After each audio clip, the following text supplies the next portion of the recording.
Bonjour, je m'appelle Hélène Dieppe, je suis la présidente du groupe Prium qui regroupe 5 entreprises dont l'activité principale est le portage salarial.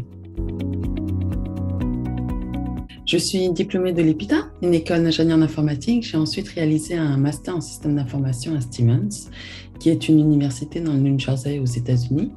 J'ai ensuite débuté ma carrière comme consultante dans le secteur bancaire et j'ai accompagné la transformation des systèmes d'information des organismes bancaires.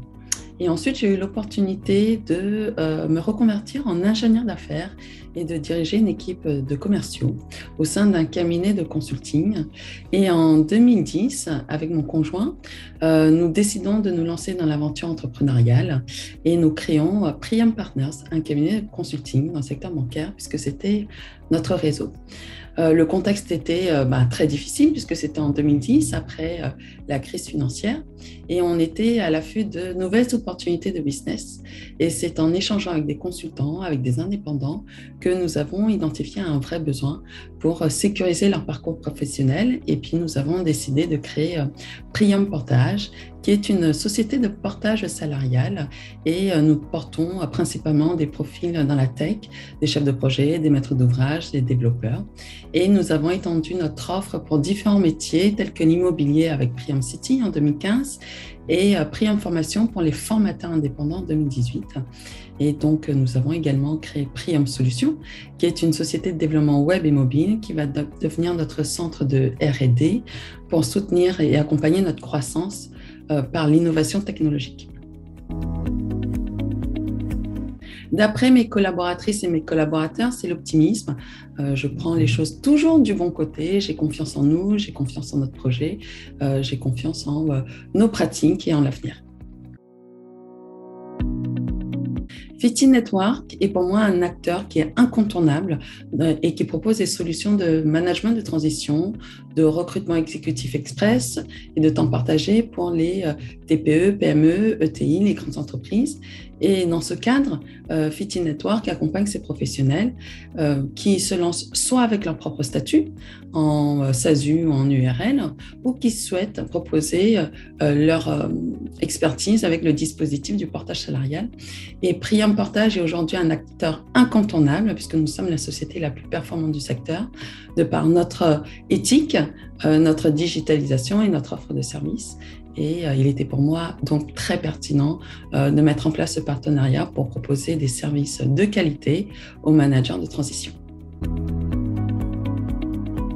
En fait, il faut savoir que le business de nos sociétés est fondamentalement le même, c'est-à-dire accompagner les professionnels en leur permettant d'entreprendre en toute liberté, tout en bénéficiant du statut de salarié. Donc nous avons décliné notre offre par différentes entreprises, puisque chaque secteur ne possède pas du tout la même réglementation, que ce soit pour l'immobilier ou que pour la formation, par exemple. Et aujourd'hui, je dirige 5 entreprises, mais je ne suis pas toute seule.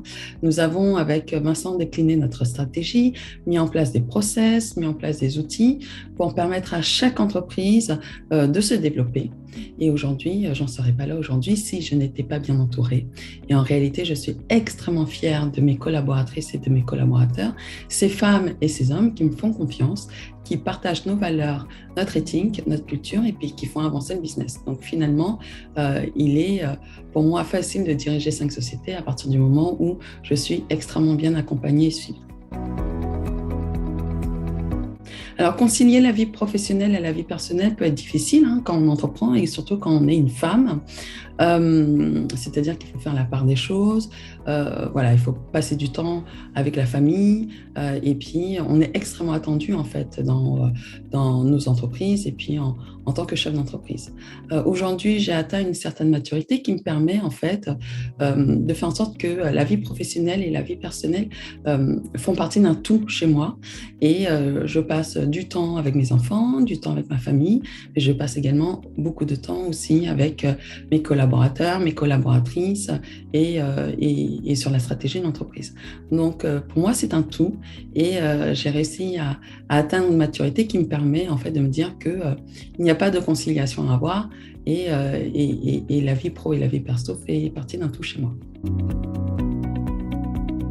Je pense que les femmes sont toujours sous-évaluées en fait dans le monde professionnel. Elles sont déjà pas assez représentées dans les instances de direction. Et puis ensuite, elles doivent se battre pour prendre leur place. Il faut déjà, je pense, lutter contre les stéréotypes dès la petite enfance, notamment dans les métiers de la tech ou du numérique. Il faut savoir qu'en 2021, les femmes ne représentaient que 20% des effectifs de la tech. Et franchement, c'est peu. Il y a un enjeu également de compétitivité pour les entreprises, puisque plusieurs études démontrent que les équipes mixtes sont plus performantes et obtiennent de meilleurs résultats. Donc voilà, la place de la femme est très importante en fait dans notre société aujourd'hui et on doit vraiment accompagner cette évolution-là. Alors, nous sommes dans une société créée par les hommes, pour les hommes, à l'époque où les femmes étaient censées prendre en charge les tâches familiales. Donc, je pense qu'au niveau des femmes, il y a une certaine culpabilité à l'égard de leur famille, de leurs enfants, lorsqu'elles veulent faire carrière. Et ça peut être un frein, en fait. Elles ont aussi le syndrome de l'imposteur. Elles peuvent avoir des doutes sur leur place et leurs compétences au sein de la société, au sein des entreprises. Et alors, mon conseil, clairement, pour les femmes, c'est de dire qu'elles doivent croire en elles et croire en leurs projets, ne pas se sentir coupable de réussir, puisque la réussite professionnelle peut être un accomplissement de soi, se sentir bien et d'être heureuse. Il ne faut pas avoir peur d'être chef d'entreprise, par exemple, et il ne faut pas se sentir coupable vis-à-vis de ses proches ou de sa famille. Elles ne deviendront pas obligatoirement une meilleure mère si elles se sentent coupables. Donc voilà, je dirais qu'il faut oser, il faut également impliquer son partenaire de vie et puis prendre du temps pour soi, pour décider de ce qu'on veut faire.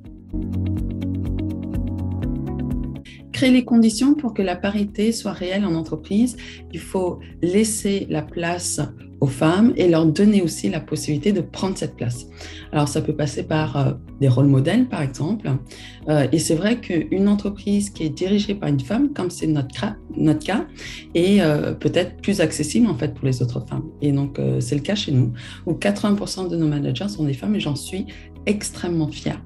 Après, je dirais qu'il faut vraiment travailler en amont, casser les stéréotypes et ça passe par l'éducation, ça passe par la famille, les parents, les proches et puis l'orientation scolaire. Il faut inspirer les jeunes filles, leur ouvrir les yeux, leur permettre de se projeter et leur donner envie de réussir, envie de créer, envie de construire et de faire carrière. Alors, j'aime cette citation de Churchill.